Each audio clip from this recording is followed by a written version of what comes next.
Shalom shalom, turi ku munsi wa kabiri itariki 12 kwezi k'umunani umwaka wa 2025.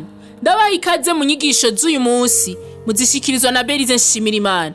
Ijambo ry'umunsi ritubwira ngo Kristo mu mwemu yawe umushaha n'umubiri.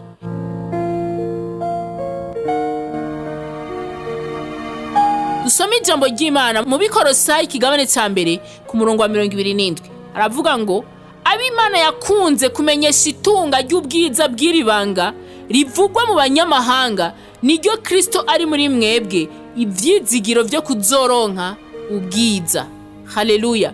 Ikintu gikomeye kuruta ibindi vyose kandi coshobora gushikira umuntu nukwakira no kumenya Yesu Kristo. Ijambo ryiwe no kutubamwa kwiwe bituma ubuzima bwawe bugira insiguro, maze bigashikamisha intsinzi yawe ku caha, ku ndwara no kuri sekibi. Umuntu ni mwemu, afise umushaha kandi aba mu mubiri. Igihe wavuka ubwa kabiri, Kristo yazanye ukubaho kwiwe mu mwemu yawe. Ariko rero ukugaragara kwiwe mu buzima bwawe gutegerezwa kurenga imwemu yawe, bikagira ico bikoze ku mushaha wawe, ku vyiyumvigwa vyawe no ku mubiri wawe.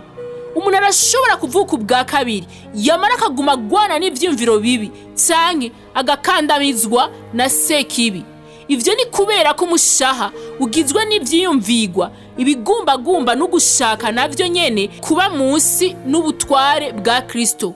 Iyo Kristo agaragaye mu mushaha wawe, ivyumviro vyawe birahindurwa bisha kugira ngo bihure n'ijambo ry'Imana. Aho kwiyumvira ubwoba, ukunanirwa canke gutsindwa, wiyumvira ukwizera, ukuroranirwa, intsinzi, ubukuru n'ubugororotsi.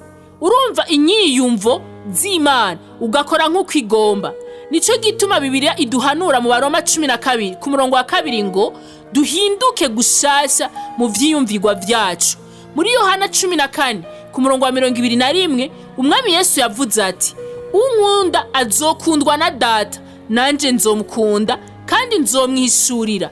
Ivyo bisigura ko Yesu ashobora kwigaragaza ubwiwe kuri wewe, atari mu mwemu yawe gusa, ariko no mu vyiyumvigwa vyawe, akakuzuza ivyiyumviro vy'ubumana. Namba ugwaye mu mubiri wawe uno munsi nk'akarorero, ico ukeneye nukugaragara kwa Kristo mu mubiri wawe, bizotuma uguma ufise amagara meza y'Imana. Ukwigaragaza kwiyo mu buzima bwawe kurakuraho ivyo vyose bitava ku Mana. Mu gihe Kristo yerekanywe mu bihimba vy'umubiri vy'umuntu yadadaraye, bizomera neza. Niyo aba yerekanywe mu mutima wawe, ntuzokwigera ugira ingorane z'umutima. Haleluya. Kristo yerekanywe mu buzima bw'abanyavyaha, amenagura ububasha bw'icaha, agasambura iminyororo y'ubuja kugira ngo bakorere Imana mu bugororotsi. Rero reka Kristo agaragarire bimwe bishitse mu gice cose c'ubuzima bwawe, imwemu yawe, ubugingo bwawe n'umubiri wawe, kugira ngo ugendere mu bwiza bwiwe bushitse. Bitangurana nuko wewe umenya ubuzima bwa Kristo buri muri wewe, kandi ukabaho buri segonda, buri munota na buri saha yose y'umunsi wose, utahura ko Kristo muri wewe ari we vyizigiro vy'ubwiza. Haleluya. Reka ndagutumirire muri risengesho. Wowe wagiriwe amahigwe yo kuvyuka uri muzima uyu munsi, ugashobora no kumva inyigisho z'uyu munsi, jana nanje muri risengesho. Data mwiza, ndagushimiye kubwo kubaho kwa Kristo kuba muri jewe. Ubuzima bwiwe, ububasha bwiwe n'ubwiza bwiwe bigaragara mu mpemu yanje, mu mushaha wanje no mu mubiri wanje. Indwara yose, agahahazo, uburimbi bwose birakugwaho uko Kristo ahishurirwa mu buzima bwanje. Ngendera mu magara meza y'Imana, mu kugororoka no mu ntsinzi, nserura ubwiza bwawe mu izina rya Yesu. Amen.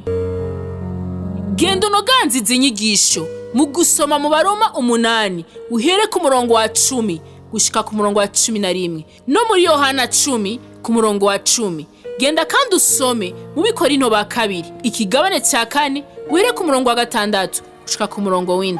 Urashobora no gusoma mu Bikorosayi ikigabane ca mbere uhere ku murongo wa 26 ugashitsa ku murongo wa 27.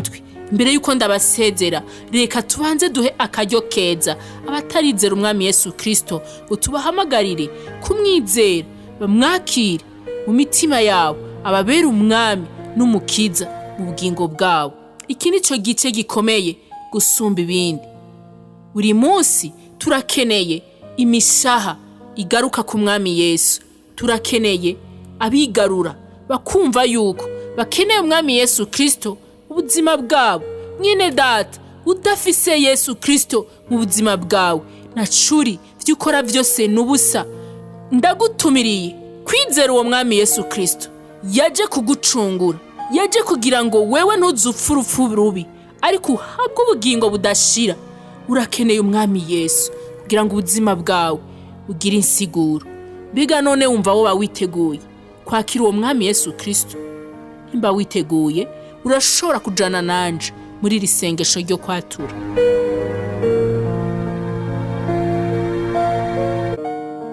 Mwami Imana, ndizera n'umutima wanje wose ko Yesu Kristo ari umwana w'Imana.